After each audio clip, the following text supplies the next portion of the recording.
বন্ধুরা চলে এসেছে নতুন একটা রাশি ভিডিও নিয়ে। এখন দেখবো তোমার রাশি অনুযায়ী তোমাদের এই সম্পর্ক জন্য এই মাসটা কেমন যাবে।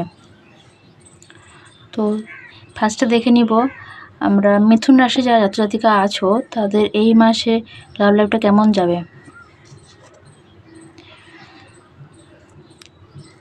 তোমরা হয়তো তুমি খুব একটা প্রিয় চিন্তা ভাবনা করে এগোতে চাও, এই সম্পর্ক তো আমি এগোবো কি এগোবো না এইসব গবেষণা করে তুমি এগোতে চাও। তুমি সম্পর্কতে হয়তো এক পা তুমি দিলে দু পা পিছাবা, কারণ এটা তোমার হচ্ছে আগের পিছনে তোমার ব্যাড কার্মিকের জন্য এই ফলটা। কিন্তু তুমি সম্পর্কতে আগাবা, তোমার এই মাসে হয়তো তুমি একটু অন অফ সিচুয়েশনে চলে যেতে পারো, সে তোমার জন্য ঠিক কিনা, কিন্তু তারপর তুমি এই সম্পর্কটা ঠিক হবে। তো ইউনিভার্স এটাই বলছে যে তুমি ভেবেচিন্তে সিদ্ধান্ত নাও, এটা খুব ভালো, কিন্তু তুমি এই সম্পর্কটা কিন্তু এগোবে, ভবিষ্যতে কিন্তু এগোবে। তো এখন দেখে নিব যারা কর্কট রাশি আছো তাদের এই মাসের লাভ লাইফটা কেমন যাবে। কর্কট রাশির জন্য তোমার এই সম্পর্কতে এই মাসে হয়তো একটু বাধা তুমি দেখতে পারো।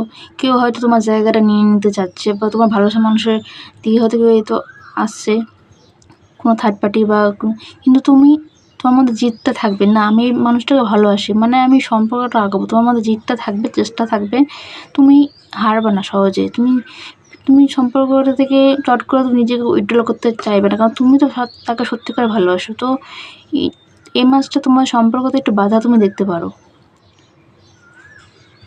তো এখন দেখব যারা সিংহ রাশি আছো তা যত জাতিকা তাদের এই মাসের লাভ লাইফটা জন্য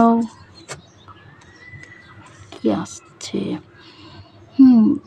সিংহ রাশির জন্য এই মাসটা তোমরা হয়তো তোমাদের সম্পর্কে কেউ হয়তো খারাপ নজর দিয়েছে, তো তোমরা হয়তো একে অপরকে ব্লক করতে পারো, বা তোমার সামনেকার মানুষের ভালোবাসার মানুষের সাথে তোমাকে ব্লক করে দিতে পারে। তো এই মাসটা একদম অন অফ সিচুয়েশনে আসতে পারে, ঝগড়া ঝামেলাও আসতে পারে। তো তোমাকে এটাই বলবো যে বুঝে শুনে কথাবার্তা বলো, এই মাসটা অত ভালো যাবে না সিংহ রাশি জাতিকার লাভ লাইফটা। তো যাদের এই